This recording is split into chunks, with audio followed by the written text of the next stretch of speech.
میرے مصطفیٰ کی زبان ہے، قرآن سے زیادہ طاقتور میرے مصطفیٰ کی زبان ہے۔ اب اعلیٰ حضرت امام احمد رضا کیا فرماتے ہیں؟ وہ زبان جس کو سب کن کی کنجی کہیں، اس کی نافذ حکومت پہ لاکھوں سلام، اس کی نافذ حکومت پہ لاکھوں سلام۔ اور یہ زبان مصطفیٰ کی وہ زبان ہے، اگر چلے تو چلتی ہی رہے، بولے تو بولتی ہی رہے، یہ وہ مصطفیٰ کی زبان ہے۔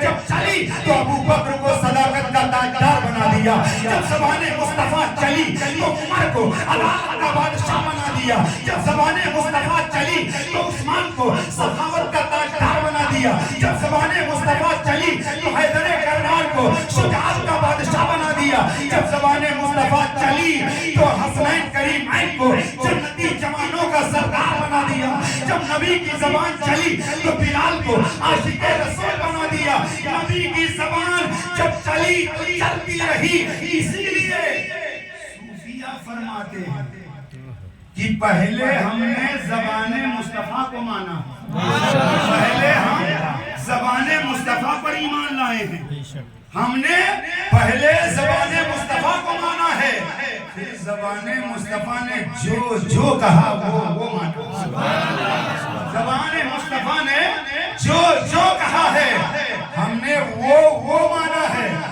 اور میرے مصطفیٰ پوری دنیا میں حدیث کیا ہے، قرآن کیا ہے، میری مصطفیٰ کی زبان وہی ایک ہے، اسی زبان سے مصطفیٰ نے تلاوت کیا، فرمایا یہ قرآن ہے، آقا نے اسی زبان سے تلاوت کر کے کہا یہ قرآن ہے، سارے لوگوں نے کہا قرآن ہے اور قیامت تک کہیں گے قرآن ہے۔ میرے مصطفیٰ نے اسی زبان سے تلاوت کیا، کہا یہ حدیث ہے، تو اس وقت بھی اور قیامت تک لوگ اسے حدیث کہیں گے۔ اب آسانی سے جملہ دے دوں، ارے قرآن کیا ہے، حدیث کیا ہے، قرآن و حدیث کا فرق کسی کے باپ نے نہیں بتایا، رسول پاک نے۔ قرآن و حدیث کا فرق کسی کے باپ نے نہیں بتایا، رسول پاک نے بتایا ہے۔ قرآن کیا ہے، حدیث کیا ہے، یہ میرے مصطفیٰ نے بتایا ہے۔ یہ قرآن ہے تو ہم نے قرآن جانا، یہ حدیث ہے تو ہم نے حدیث جانا۔ حضرت ابو بکر بن مجاہد رحمت اللہ تعالیٰ علیہ فرماتے ہیں کائنات کی کوئی شے ایسی نہیں ہے جس کا ذکر قرآن میں نہ ہو، کائنات کی کوئی ایسی شے نہیں ہے جس کا ذکر قرآن میں نہ ہو۔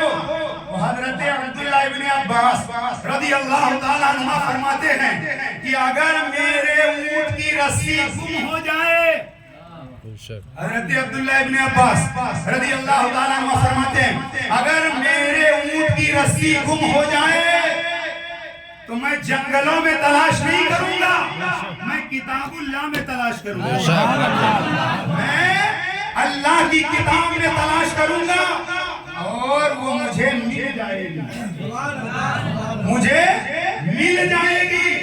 اگر میں اونٹ کی رسی گم ہو جائے تو میں اسے کتاب اللہ میں تلاش کر رہا ہوں۔ مفتی صاحب قبلہ بھی آ گئے ہیں، بس یہ میری آخری بات ہے، اتنا سن لیا تو آگے سن لیجئے، فائنل پوری تقریر کا نچوڑ وہی عبداللہ ابن عباس سے توجہ رضی اللہ عنہ عشاء کی نماز پڑھا کر جب باہر نکلے تو داماد پیغمبر فاتح خیبر مولا علی مشکل کشا آپ نے فرمایا ہے عبداللہ مجھے اکیلے نہیں ملنا، اے عبداللہ مجھے اکیلے نہیں ملنا۔ تو حضرت عبداللہ کہتے ہیں میں مولا علی کے پاس گیا تو مولا علی نے فرمایا اے عبداللہ مجھے سورہ فاتحہ کی پہلی آیت، سورہ فاتحہ کی پہلی آیت کا جو پہلا حرف ہے الحمد میں جو الف ہے اس کی تفسیر بیان کرو۔